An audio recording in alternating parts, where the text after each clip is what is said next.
بسم اللہ الرحمن الرحیم۔ نمازی اور شیطان کا واقعہ۔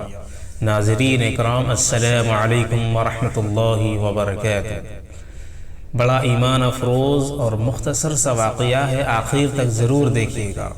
ایک شخص اندھیری رات میں فجر کی نماز پڑھنے کے لیے گھر سے نکلا۔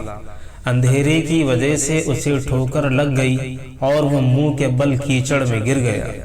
کیچڑ سے اٹھ کر وہ گھر واپس آیا اور لباس تبدیل کر کے دوبارہ مسجد کی طرف چل دیا۔ ابھی چند قدم ہی چلا تھا کہ دوبارہ اسے ٹھوکر لگی اور وہ دوبارہ کیچڑ میں گر گیا۔ کیچڑ سے اٹھ کر وہ پھر دوبارہ اپنے گھر گیا، لباس بدلا اور مسجد کے لیے دوبارہ گھر سے نکلا۔ جیسے ہی وہ اپنے گھر سے باہر نکلا تو اسے گھر کے دروازے پر اسے ایک شخص ملا جو اپنے ہاتھ میں روشن چراغ تھامے ہوئے تھا۔ چراغ والا شخص چپ چاپ نمازی کے آگے مسجد کی طرف چل دیا۔ اس مرتبہ چراغ کی روشنی میں نمازی کو مسجد پہنچنے میں کسی دشواری کا سامنا نہیں کرنا پڑا۔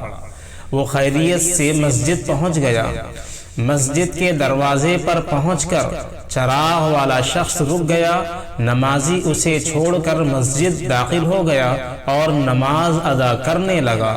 نماز سے فارغ ہو کر وہ مسجد کے باہر آیا تو چراغ والا شخص اس کا انتظار کر رہا تھا تاکہ اس نمازی کو چراغ کی روشنی میں گھر چھوڑ آئے۔ جب نمازی گھر پہنچ گیا تو نمازی نے اجنبی شخص سے پوچھا، آپ کون ہیں؟ اجنبی بولا، سچ بتاؤں تو میں ابلیس ہوں۔ نمازی کی تو حیرت کی انتہا نہ رہی۔ اس اجنبی کی یہ بات سن کر نمازی سوچنے لگا، ابلیس شیطان کیسے مجھے مسجد تک چھوڑ سکتا ہے؟ اس کا کام تو لوگوں کو بہکانا ہے۔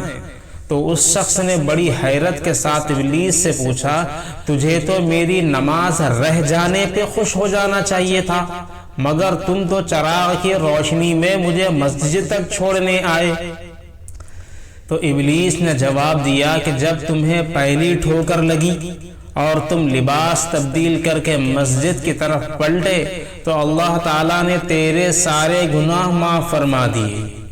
جب تمہیں دوسری ٹھوکر لگی تو اللہ تعالیٰ نے تمہارے پورے خاندان کو بخش دیا، جس پر مجھے فکر ہوئی کہ اگر اب تمہیں ٹھوکر لگی تو اللہ تعالیٰ کہیں تمہارے اس عمل کے بدولت تمہارے سارے گاؤں کی مغفرت نہ فرما دے، اس لیے میں چراغ لے کر آیا ہوں کہ تم بغیر گرے مسجد تک پہنچ جاؤ۔